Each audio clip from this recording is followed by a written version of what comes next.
नमस्कार साथियों, कैसे हैं आप सब। देखिए, हम लोग आज बात करेंगे पीसीएस 2021 के एग्ज़ाम की, आरओ 2021 के एग्ज़ाम की, जिसका विज्ञापन अभी नहीं आया, जो संभावित है। उसके लिए एक नए तरीके से एग्ज़ाम के पैटर्न को समझते हुए, रिजल्ट को ध्यान में देते हुए जो भी आया है उसको समझते हुए बेसिक्स कॉन्सेप्ट की बात करने का प्रयास करेंगे, जो कॉन्सेप्ट एग्जाम्स में पूछे जाते हैं। और वो कॉन्सेप्चुअल क्वेश्चंस, पहले लोग बोलते हैं अक्षांश देशांतर से नहीं आ रहे हैं, पृथ्वी की उत्पत्ति से नहीं आ रहे हैं, तो कैसे आपके मतलब ध्यान से निकल जा रहे हैं, आप कवर नहीं कर पा रहे हो उसको, प्रॉब्लम्स आपके सामने आ रही है। तो इसलिए किसी भी टॉपिक को पढ़ाने के पहले कोशिश करेंगे कि आप उसकी पहले थ्योरी को समझो, उसके पीछे के रहस्य को समझो, उसके बाद पढ़ने का प्रयास करो। जैसे आप लोग ज्योग्राफी पढ़ते हो, डायरेक्ट पढ़ने का प्रयास करते हो, ज्वालामुखी देखते हो, अक्षांश देशांतर देखते हो, पहले पृथ्वी को समझो कि इसकी उत्पत्ति कैसे हुई है, भूगोल आया कहाँ से, ये सारी चीज़ें समझने का प्रयास करो, इसके पीछे का रहस्य समझो। उसके बाद चीज़ों को पढ़ोगे तो वहाँ से यूपीपीसीएस और यूपीएससी पूछने का प्रयास कर रहा है आजकल। जैसे कि अब हम शुरू करेंगे जब पढ़ाना आपको, तो बहुत सारी चीज़ें छोड़ेंगे जो आपके काम की नहीं है, उसको नहीं बताएंगे, लेकिन जहाँ से क्वेश्चंस बार बार पूछे जा रहे हैं वही चीज़ बताने का प्रयास करेंगे, ताकि आपको सटीकता से जानकारी मिले कि हाँ, हमें ये चीज़ जानने की ज़रूरत है, और फैक्ट के अलावा कॉन्सेप्ट पर आपकी पकड़ अच्छी से बने। जैसे जो आज का हमारा लेक्चर होगा वो पृथ्वी की उत्पत्ति से हम शुरू करेंगे, पृथ्वी की उत्पत्ति या सौरमंडल की उत्पत्ति। उसके बाद से धीरे धीरे ऐसे इसी क्रम में बढ़ते जाएंगे, और लगभग 15 से 20 क्लास हमारी ज्योग्राफी की होगी, जो आपको बेसिक्स क्या कहते हैं समझने में मदद करेगी। उसके बाद फिर हमारा जो क्वेश्चंस आता है एग्जाम में ज़्यादा, वहाँ की बात कर रहे हैं, तो उसके लिए हमारा जो है लेक्चर मानचित्र का अलग से होगा।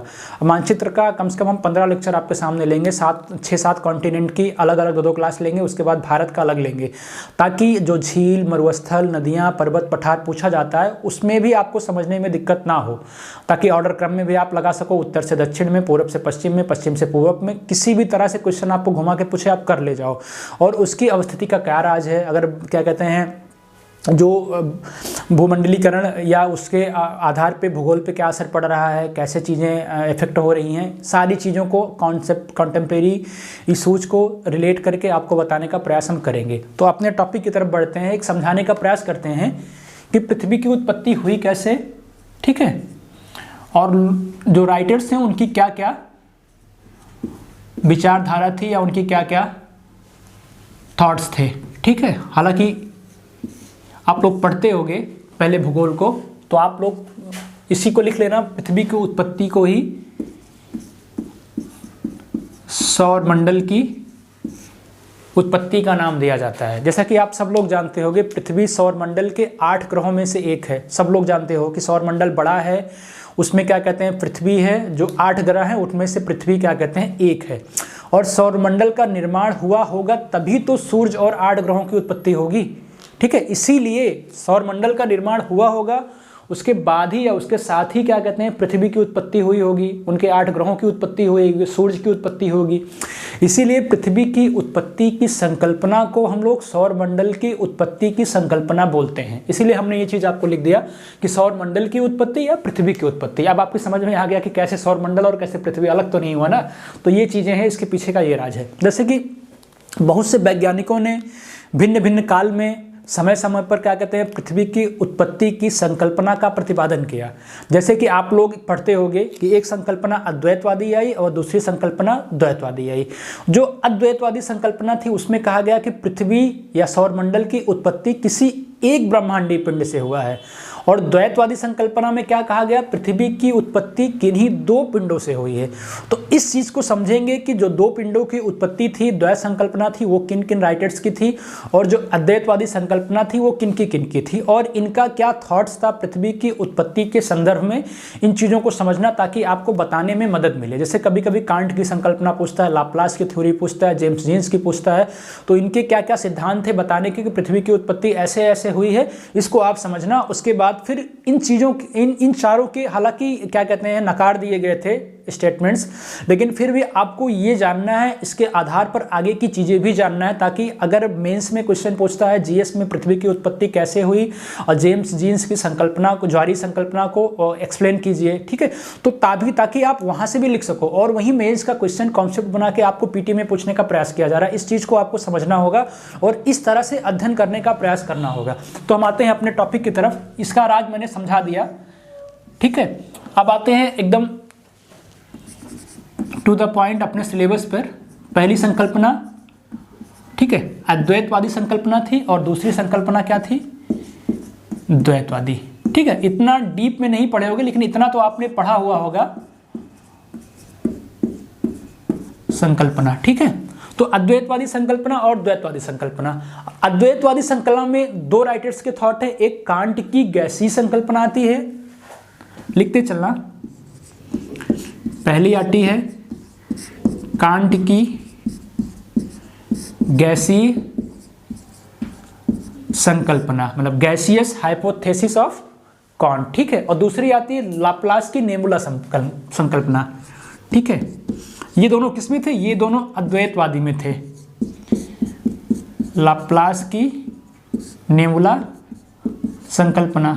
ठीक है, जो इनकी थ्योरी थी कांट की गैसीय संकल्पना थी, 1755 में आई थी। ठीक है, और इनकी 1796 में आई थी। अब ये चीज आपको जानना पड़ेगा, अद्वैतवादी संकल्पना का मतलब मैंने पहले बता दिया, पृथ्वी या सौरमंडल की उत्पत्ति किसी एक ब्रह्मांडीय पिंड से हुई है। इस चीज को आप यहाँ पे नोट कर लो, इसका मतलब हुआ पृथ्वी या सौरमंडल की उत्पत्ति किसी एक ब्रह्मांडीय पिंड से हुई है। और दूसरा जो द्वैतवादी संकल्पना आती है, इसमें भी दो राइटर्स हैं, पहला है चैम्बरलिन की ग्रहाणु संकल्पना। ठीक है, लिख लेना,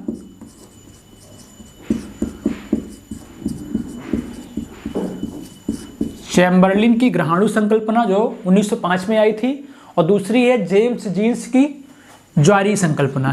ठीक है,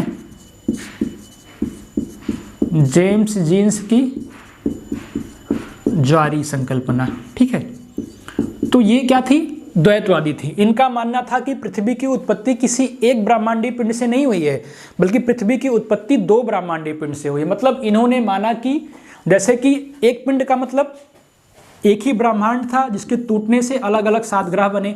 इनका मानना था कि पहले से कुछ ना कुछ विद्यमान था और कुछ और भी था जिसकी वजह से आकर्षण शक्ति के कारण या किसी न किसी तरीके से टकराव के कारण पृथ्वी की उत्पत्ति हुई। इस चीज़ को समझना पड़ेगा, जैसे इतिहास में पढ़ते हो ना, अद्वैतवाद, द्वैतवाद, विशिष्टाद्वैतवाद। ठीक है, इन सारी चीज़ों को, तो उसका सार कैसे था कि भगवान क्या कहते हैं, एक नहीं है, भगवान दो है। इस तरह की चीज़ों को यहाँ भी समझना पड़ेगा कि क्या कहते हैं, ब्रह्मांडीय पिंड कोई एक था, तब क्या कहते हैं, अद्वैतवादी संकल्पना आई। अब इन थ्योरीज को अलग अलग पढ़ने का प्रयास करेंगे। पहले हम लोग लेते हैं कांट की गैसीय संकल्पना क्या थी, इसके बाद धीरे धीरे चारों को पढ़ेंगे और जानने का प्रयास करेंगे कि इन सारी थ्योरीज में था क्या, कि पृथ्वी की उत्पत्ति का सटीकता के साथ इन्होंने अध्ययन करने का प्रयास किया या कर पाए तो क्यों नहीं कर पाए। जो एक चीज़ याद रखना, संकल्पनाओं में क्या होता है कि जो संकल्पना सबसे लास्ट में आती है वो सब पर खंडन करती है और वही क्या कहते हैं, सबसे सही होती है। जैसे अभी भूकंप पढ़ाएंगे, भूकंप में क्या कहते हैं, कौन कौन सी संकल्पना आई, क्यों इसका अध्ययन किया गया इस तरह से, या प्लेट टेक्टोनिक थ्योरीज आती हैं महासागरीय विस्थापन को लेके, या और क्या कहते हैं और भी चीज़ें आती हैं, महाद्वीपीय विस्थापन का सिद्धांत आता है। तो इस तरह की चीज़ों को जब पढ़ने लगना तो देखना कि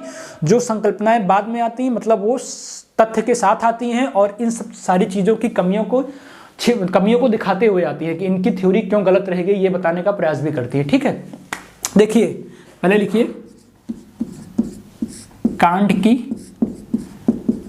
संकल्पना। ठीक है, जो कांट की गैसीय संकल्पना थी क्या थी, कांट ने क्या माना। सबसे पहली बात, कांट ने कहा कि पृथ्वी की उत्पत्ति के पहले ब्रह्मांड में कुछ पदार्थ विद्यमान था। चाहे तो इसको लिखते चलना, इनका पहला था कि पृथ्वी की उत्पत्ति के पहले, पृथ्वी या सौरमंडल की उत्पत्ति के पहले, क्योंकि दोनों को एक साथ पढ़ रहे हैं, एक साथ क्यों पढ़ रहे हैं हमने आपको बता दिया। पृथ्वी की उत्पत्ति के पहले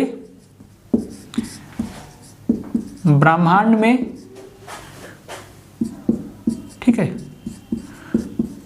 कुछ गैसीय पिंड विद्यमान थे। ठीक है, या कुछ गैसीय पदार्थ विद्यमान थे। ठीक है, और क्या बताया इन्होंने, दूसरे थ्योरी में लिखना, पहले समझने का प्रयास करना। दूसरी बात इसके संदर्भ में इन्होंने क्या कहा, दूसरी बात इन्होंने कहा कि गैसीय कणों की आपसी आकर्षण शक्ति के कारण यह गैसीय पदार्थ पिंड के रूप में था। ठीक है, आकर्षण शक्ति के कारण यह पदार्थ पिंड के रूप में था। मतलब गैसीय पदार्थ, एक ब्रह्मांड था, इसमें क्या कहते हैं, गैसीय पिंड विद्यमान थे और यह आकर्षण शक्ति के कारण सिर्फ एक ही पिंड था। ठीक है, ये चीज समझना, एक पिंड के रूप में था। और पिंड क्या था, पिंड पूरी तरह ठंडा था। ठीक है, तीसरा स्टेटमेंट था क्या, पिंड पूरी तरह क्या था, ठंडा था। अब हुआ क्या, इसकी संकल्पना को समझने का प्रयास करना। इन्होंने कहा क्या कि धीरे धीरे कालांतर में क्या हुआ, धीरे धीरे कालांतर में गैसीय कणों में क्या हुआ, गति प्रारंभ हो गई, ठीक है। और यह विभिन्न दिशाओं में क्या करने लगे, भागने लगे, ठीक है। और भागने लगे, आपस में टकराने लगे। अगर गति प्रारंभ होगी तो क्या करेंगे, विभिन्न दिशाओं में आपस में विभिन्न दिशाओं में भागेंगे और क्या करेंगे, एक दूसरे से टकराएंगे। एक दूसरे से टकराएंगे तो क्या होगा, घर्षण होगा।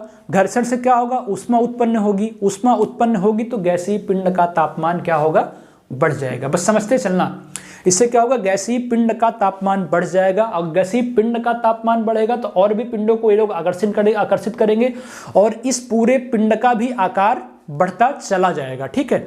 जब संपूर्ण गैसीय पिंड का तापमान बढ़ेगा और ये बढ़ता जाएगा तो क्या करेगा, ये एक काल्पनिक अक्ष के सहारे ये तेजी से लट्टू की तरह क्या करता है, घूमने लगता है। तो होता क्या है, इसके घूमने की गति इतनी तेज होती है, जैसे जैसे आकार बढ़ता है वैसे वैसे इसकी घूमने की गति बढ़ रही है और घूमने की गति इसकी इतनी तेज होती जाती है कि यह अंत में क्या होता है, अंत में एक जगह से टूट जाता है। और इन्होंने, कांट ने कहा कि जब ये पिंड टूटा तो 6 पेटियों में विभाजित हो गया। इसी पिंड को इन्होंने कहा कि ये 6 पिंडों में टूट गया, ठीक है।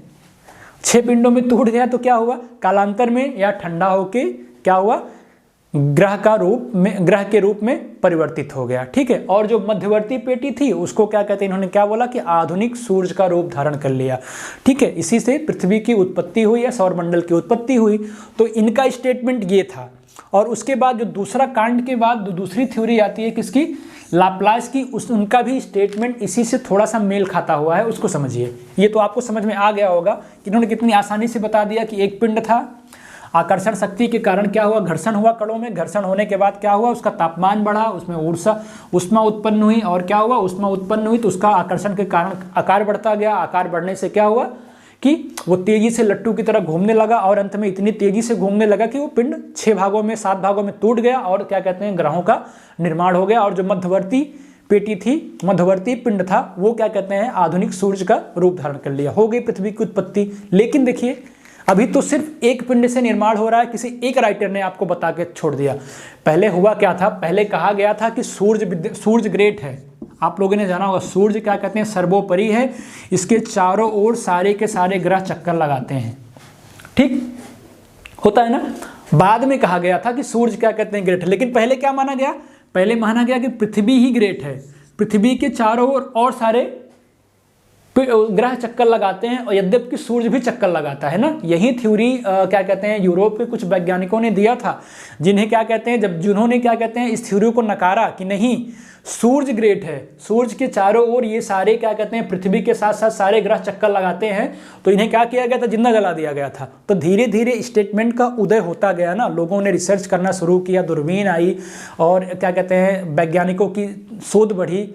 तो उन्होंने धीरे धीरे क्या कहते हैं, जो पुनर्जागरण काल में पादरियों का या क्या कहते हैं वहाँ की प्रथाओं का, मान्यताओं का जो पहले से चला आ रहा था, तो उसको हटाने का प्रयास किया। किसके, धर्म और अंधविश्वास को नकारा, किसके माध्यम से, अपनी क्या कहते हैं विद्वता के माध्यम से, पढ़ाई के माध्यम से, ठीक है। तो दूसरा देखिएगा, दूसरा था क्या, दूसरा था कि लाप्लास की नेबुला संकल्पना। देखो इन्होंने क्या कहा है,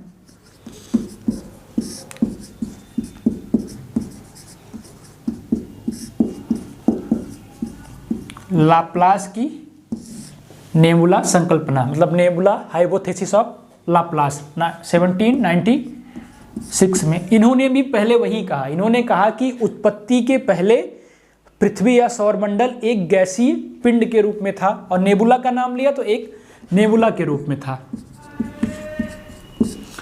उत्पन्न होने के पहले, देखना ध्यान से, नेबुला के रूप में था। और फिर क्या हुआ, नेबुला के रूप में था तो फिर क्या हुआ, वही चीजें फिर से शुरू हो गई कि पहले नेबुला प्रारंभ से ही क्या कहते हैं, आकर्षण शक्ति, या नेबुला प्रारंभ से ही अधिक गर्म थी। उन्होंने पहले कहा कि ठंडी थी कांट ने, इन्होंने कहा कि नेबुला क्या थी, प्रारंभ से ही अत्यधिक क्या थी, गर्म थी, ठीक है। उसके बाद गर्म थी तो इसकी आकर्षण शक्ति जाहिर सी बात है गर्म ज़्यादा होगी। दूसरी बात, यह एक काल्पनिक अक्ष के सहारे लट्टू की तरह घूम रही थी, इसी नेबुला को कहा इन्होंने ऐसे एक काल्पनिक अक्ष के सहारे तेजी से घूम रही थी। हुआ क्या इसमें, लाप्लास की नेबुला संकल्पना को पढ़ रहे हो। इन्होंने कहा ब्रह्मांड उत्पत्ति के पहले एक नेबुला की तरह था।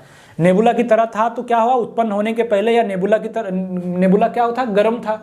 गर्म था तो अभी मैंने पहले भी बताया कि गर्म था तो क्या हुआ, आकर्षण शक्ति के कारण तेजी से क्या कहते हैं चारों तरफ घूम रही थी, जिससे टूटा, टूटने के बाद 6 पिंडों में विभाजन हुआ और वहीं क्या कहते हैं ग्रह बने और सूर्य बने। कुछ मैच खाता हुआ इनका भी सिद्धांत इसी तरह था। इन्होंने क्या कहा, इन्होंने इतना थ्योरी में समझाने का प्रयास किया। 3 चीजें आपको हमने दे दिया। अब इसकी संकल्पना में क्या था कि कालांतर में यह नेबुला जो गर्म थी वो ठंडी होती गई। ठंडी होने से दूसरे में, पहले में क्या था, पहले में ठंडी थी गर्म होती गई घर्षण के कारण, आकर्षण के कारण। लेकिन दूसरे में क्या हुआ, दूसरे में जो गर्म नेबुला थी वो ठंडी होती चली गई, ठंडी होती चली गई। इससे क्या हुआ, इसके आकार और त्रिज्या में कमी आई। देखना, यह नेबुला कालांतर में ठंडी हुई, ठीक है। ठंडी होने से क्या हुई, इसकी त्रिज्या और आकार में कमी आई।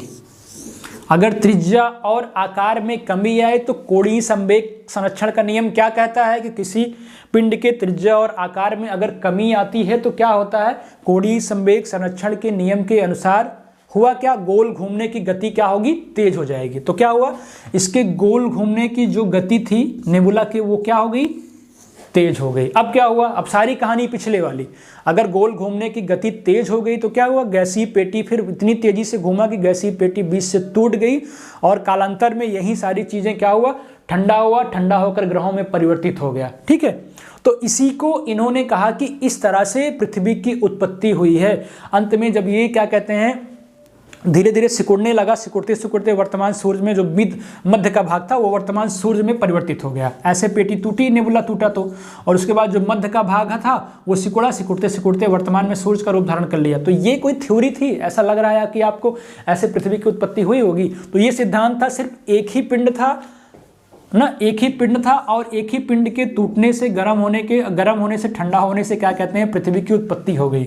लेकिन इसके बाद अगर द्वैतवादी संकल्पना में जाओगे तो उसमें कहा गया कि द्वैतवादी संकल्पना में सूर्य पहले से विद्यमान था, सूर्य पहले से विद्यमान था और क्या कहते हैं सूर्य के बगल से कोई तारा गुजरा जिससे उसकी गुरुत्वाकर्षण शक्ति बढ़ी और उसमें से कुछ ग्रहाणु बाहर निकले और ग्रहाणु बाहर निकलने से वो वर्तमान में ग्रहों का रूप परिवर्तित कर लिए। अब इस चीज को आपको समझने की जरूरत है कि द्वैतवादी संकल्पना कहती क्या है। इसमें कोई रॉकेट साइंस नहीं है, सिर्फ चीजों को जानते रहो एक थ्योरी के माध्यम से, कहानी के माध्यम से, कि हमने आपको सिर्फ एक पिंड के माध्यम से बताया और दूसरा द्वैतवादी संकल्पना में 2 पिंड थे। तो 2 पिंड कौन कौन से थे। और द्वैतवादी संकल्पना में पहली संकल्पना किसकी है, चैम्बरलिन की है, चैम्बरलिन की ग्रहाणु संकल्पना है। ठीक है, चैम्बरलिन की ग्रहाणु संकल्पना, इसको लिख सकते हो प्लैनेटेसिमल हाइपोथेसिस ऑफ किसकी, चैम्बरलिन की। ये कब आई थी, 1905 में आई थी। ठीक है, देखो अब इनको पहले 1-2 पॉइंट के माध्यम से समझो। इन्होंने क्या कहा, पहला इन्होंने कहा कि पृथ्वी या सौर मंडल की उत्पत्ति के पहले एक आदि सूर्य विद्यमान था। मतलब एक पहला प्राचीन सूर्य पहले की तरह था, जो सूर्य अब की तरह नहीं है। आदि सूर्य का मतलब पहले कोई सूर्य रहा होगा जो कम गर्म था। ठीक है, और यह विभिन्न आकार के बड़े तथा छोटे कणों से मिलकर बना था। पहले इसको फिगर के माध्यम से समझ लो। यहाँ पे एक आदि सूर्य पहले से विद्यमान था, ठीक है, जो छोटे और बड़े कणों से मिलके क्या था, बना हुआ था। ठीक, इनका कहना था, इनका पहला पॉइंट में ये था। और दूसरे पॉइंट में चैम्बरलिन जी के ये था कि आदि सूर्य कालांतर में या एक काल्पनिक अक्ष के सहारे घूर्णन कर रहा था। ठीक है, दूसरा क्या था, ये काल्पनिक अक्ष के सहारे गोल गोल घूम रहा था। और तीसरा क्या था कि यह अत्यंत ठंडा था। समझना, तीसरा ये था कि यह अत्यंत ठंडा था। तो इसमें घटनाएं कौन सी घटी ये आपको जानने की जरूरत है। चैम्बरलिन की ग्रहाणु संकल्पना में कौन कौन सी घटनाएं घटी। उन्होंने कहा कि सूर्य जो है, सूर्य के पास से एक बड़ा तारा गुजरने वाला था। क्या बोला इन्होंने, सूर्य के पास से एक बड़ा तारा पास से होके गुजरने वाला था। ये चीज समझना। तो इसके गुजरने से क्या हो गया ऐसा, तो जब इसके पास से एक तारा गुजरने वाला था तो उन्होंने इसको क्या बोला, पास आने वाले तारे के नाम की संकल्पना दी और कहा कि जब यह तारा सूर्य के पास से गुजरने वाला था तो बड़ी मात्रा में ग्रहाणु क्या हुए, सूर्य से बाहर निकले। किसके कारण? आकर्षण शक्ति के कारण। और बाहर निकलकर यही ग्रहाणु क्या हुआ? सूर्य का चक्कर लगाने लगे। ठीक है, तो पास आने वाला तारा आगे बढ़ता हुआ ब्रह्मांड में विलुप्त हो गया। जो ये तारा था अगर इधर से गया होगा तो इधर से ब्रह्मांड में विलुप्त हो गया, इधर से गुजर रहा होगा तो इधर से जाके आगे विलुप्त हो गया। लेकिन इसके आकर्षण शक्ति के कारण जब यह सूर्य के पास से गुजरा तो इसमें से कुछ क्या कहते हैं? ग्रहाणु निकले। ठीक है, ध्यान देना, इसमें से कुछ ग्रहाणु निकले और कालांतर में क्या हुआ? जो ग्रहाणु निकले ये छोटे बड़े समूहों में विभाजित हो गए और इसने क्या किया? किसी ग्रहाणु ने ग्रहों के बीच का काम किया। ठीक है, इस ग्रहाणु ने टूटा, विखंडन हुआ और ग्रहों के बीच का काम किया। और क्या हुआ? आकर्षण शक्ति के बढ़ने से यही क्या हुआ? ग्रह का रूप धारण कर लिया। ठीक है, तो इन चीज़ों को ध्यान देना कि देखिए यहाँ से सूर्य गुजरने वाला है, तारा गुजरने वाला है, यहाँ से ग्रहाणु निकल रहा है और कालांतर में ग्रहाणु जो है क्या कहते हैं, क्या हो रहा है कि आकर्षण शक्ति के कारण, जैसे मतलब दो ग्रहाणु आपस में आएंगे, बड़े ग्रहाणु की आकर्षण शक्ति, देखो लॉजिक समझना, ग्रहाणु जो है एक है और आकर्षण शक्ति के कारण ये क्या होगा? अन्य ग्रहाणुओं को अपनी तरफ आकर्षित। सूर्य की उत्पत्ति कैसे हुई है? ग्रहाणु तो निकले, वो ग्रह का रूप ले लिए और जो ग्रहाणु इसमें से बड़ा था उसकी आकर्षण शक्ति ज़्यादा थी, तो और उससे क्या हुआ? छोटे ग्रहाणु चिपकने का प्रयास करने लगे। ठीक है, छोटे ग्रहाणु चिपकने का प्रयास करने लगे और क्या कहते हैं? फ्रिक्शन शुरू हुआ, गर्म हुआ, ये और बड़ा होता गया और बड़ा होगा, अंत में क्या हुआ? ये सूर्य की तरह चक्कर काटने लगा। ये था लॉजिक सूर्य बनने का। ठीक है, इन्होंने कहा कि अगर सूर्य के चारों ओर क्या होता? सूर्य के चारों ओर आकर्षण होता, आकर्षण के प्रभाव के कारण ही ऊष्मा उत्पन्न हुई और ऊष्मा उत्पन्न होने से ये गर्म होता गया और वर्तमान में यही चीज क्या हुआ? सूर्य में परिवर्तित हो गया। ठीक है, अभी वो थ्योरी बताएंगे जो अभी वर्तमान में चल रही है एक्चुअल में, जिसको हम लोग मानते हैं कि हाँ ये पृथ्वी की उत्पत्ति का कारण है। अभी तो ये पहले की संकल्पना मान रहे हैं कि वैज्ञानिकों ने क्या क्या मत दिया सूर्य की उत्पत्ति का। ठीक है, अब ये संकल्पना समझ में आ गई। अब द्वैतवादी में दूसरी संकल्पना आती है किसकी? चैम्बरलिन के बाद, उसको आप समझिए। उन्होंने क्या कहा था पृथ्वी की उत्पत्ति के बारे में, उसके बाद फिर दूसरी क्लास में हम लोग पढ़ने का प्रयास करेंगे कि एक्चुअल में पृथ्वी की उत्पत्ति का सिद्धांत था क्या। ठीक है, वो उत्पत्ति का सिद्धांत था क्या जिससे पृथ्वी की उत्पत्ति को हम लोग साक्ष्य माने। अब इसको एक समराइज करके समझा देते हैं कि ये समझने का प्रयास करना कि चैम्बरलिन ने कहा कि एक ये आदि सूर्य था, यहाँ से एक तारा गुजरने वाला था। ठीक है, ये चीज़ ध्यान देना, यहाँ से एक तारा गुजरने वाला था और ये छोटा सा सूर्य था, पहले हो सकता है चमकता ना हो, नॉर्मल टाइप का था। जब तारा दूर था तो इसकी आकर्षण शक्ति कम थी, जब तारा धीरे धीरे पास आने लगा तो इसकी आकर्षण शक्ति बढ़ी। जब आकर्षण शक्ति के बढ़ने से इसमें से कुछ ग्रहाणु निकल के बाहर आ गए। ठीक है, जब ग्रहाणु निकल के बाहर आ गए तो हुआ क्या? यही ग्रहाणु क्या कहते हैं? छोटे छोटे जो थे ग्रहों का रूप धारण कर लिए। जो इसमें से ग्रहाणु बड़ा था उसकी आकर्षण शक्ति ज़्यादा थी, उससे छोटे ग्रहाणु चिपकने लगे और इसका आकार बढ़ता चला गया। इसका आकार बढ़ता चला गया तो घर्षण से क्या हुआ? आकर्षण शक्ति के बढ़ने से घर्षण बढ़ा अणुओं में और ये अत्यधिक गर्म हो गया और इसी को वर्तमान सूर्य का नाम दिया। ये हुआ, एक फिगर के माध्यम से आपको समझा दिया मैंने कि इस तरह की कंडीशंस इन्होंने रखी। और इसके बाद जेम्स जीन्स ने क्या रखी? जस्ट इन्हीं की तरह सेम है, वो भी आपको समझा दे रहे हैं। जेम्स जीन्स ने इसी संकल्पना रखी कि पहले से भी एक आदि सूर्य विद्यमान था। तीनों पॉइंट उनके भी जेम्स जीन्स की ज्वारीय संकल्पना। ठीक है, जेम्स जीन्स की ज्वारीय संकल्पना, tidal hypothesis of James Jeans. इन्होंने पहले पॉइंट में क्या कहा कि सौरमंडल या पृथ्वी की उत्पत्ति के पहले ब्रह्मांड में गैस से निर्मित सूर्य विद्यमान था। पहला ये हुआ कि सूर्य जो है छोटे बड़े अणुओं से मिलकर बना हुआ है, ये पहले से विद्यमान है, लेकिन यह प्रारंभ से अधिक गर्म है। इन्होंने कहा था, किसने? इसके पहले वाले ने कहा था, चैम्बरलिन जी ने, कि ये अणु क्या कहते हैं? ठंडा था, लेकिन इन्होंने कहा कि ये पहले से क्या था? गर्म था। समझ में आ गया? उसके बाद ये एक काल्पनिक अक्ष के सहारे क्या कर रहा था? घूर्णन कर रहा था। ठीक, अब देखिए कहानी कहां से बनती है। फिर हुआ क्या? आदि सूर्य के पास से एक तारा गुजरने वाला था, वही कंडीशंस, आज सूर्य के पास से एक तारा गुजरने वाला था और तारा गुजरने से वही घटनाएं घटेंगी कि तारा गुजरने से क्या होगा कि आकर्षण शक्ति से कुछ ग्रहाणु बाहर निकलेंगे। लेकिन इन्होंने कहानी को थोड़ा सा पलट दिया कि जब ये तारा दूर था तो कम मात्रा में ग्रहाणु निकले, ठीक, छोटे छोटे ग्रहाणु निकले। जब ये तारा पृथ्वी के पास से होके गुजरा तो बड़ी मात्रा में ग्रहाणु निकले, समझे। उसके बाद फिर इसकी दूरी बढ़ती गई तो फिर कम मात्रा में ग्रहाणु निकले, फिर कम मात्रा में ग्रहाणु निकले, और अंत में क्या हुआ, ये तारा जो है पृथ्वी और आगे ब्रह्मांड में जाके विलुप्त हो गया, ठीक है, विलुप्त हो गया। अब हुआ क्या, कंडीशन क्या बनी, जो बीच में ज्यादा मात्रा में पदार्थ निकला उसको इन्होंने सूर्य का नाम दे दिया, और क्या कहते हैं जो छोटे छोटे अणु निकले, तारा जब दूर था तो उसको इन्होंने किसका नाम दे दिया, ग्रहों का नाम दे दिया। और कालांतर में इसकी आकर्षण शक्ति बढ़ने से गर्म होता चला गया, और गर्म होता चला गया तो इससे क्या हुआ कि इसको अब ये वर्तमान सूर्य का रूप धारण कर लिया। ये इनके हाइपोथेसिस थी। टाइडल हाइपोथेसिस होने का मतलब या इस तरह की कंडीशन बनने का मतलब, जब पढ़ने लगोगे तो पृथ्वी कुछ ऐसे ही आकार की बनती गई है ना, इस तरह की है, मतलब छोटे ग्रह है, फिर बड़ा है, फिर छोटे ग्रह हैं। तो इस तरह से इन्होंने इस लॉजिक को समझाने का प्रयास किया, ठीक है। तो किसी कल्पना, इन्होंने कहा कि सिगार की भांति, सिगार की कल्पना दी थी कि सिगार भी ऐसे होता है, पहले ऐसे पतला होता है, फिर बाद में फिर ऐसे पतला होता चला जाता है, यहाँ बड़ा यहाँ छोटा छोटा। तो ये इनके लॉजिक्स थे जो अंत में सत्यता ना होने के कारण नकार दिए गए। अब जो मेन हाइपोथेसिस है वो आपको नेक्स्ट क्लास में समझाएंगे, उसके बाद फिर एक्चुअल में भूगोल पर जाएंगे, आपको अच्छान देशांतर समझाएंगे, सारे ग्रह समझाएंगे, उसके बाद प्रयास करेंगे कि एक्चुअल में आप ज्योग्राफी को समझने का प्रयास करो कि भूगोल वास्तव में है क्या। और जिस दिन इन चीज़ों को आप अच्छे से समझ जाओगे, आप अच्छे से कॉन्सेप्चुअल क्वेश्चन को समझने का प्रयास करने लगोगे। अगर कोई चीज़ है, पर्वत पठार है, तो इसके पीछे का लॉजिक क्या है, इसके प्रकार क्या है, कैसे कैसे इसका उत्पन्न हुआ है ये पर्वत, और यहाँ पे कैसे पर्वत बने हैं, झीलें कैसे उत्पन्न हुई, झीलें कैसे बनी। आजकल पीसीएस वहां से क्वेश्चन पूछने का प्रयास कर रहा है यूपीएससी की भांति, ना कि वो फैक्चुअल पूछ रहा है कि कौन सी झील कहाँ पे है, कौन से पर्वत कहाँ है, कौन से पठार कहाँ है। उनकी संख्या मात्र 30% रह गई है, ठीक है।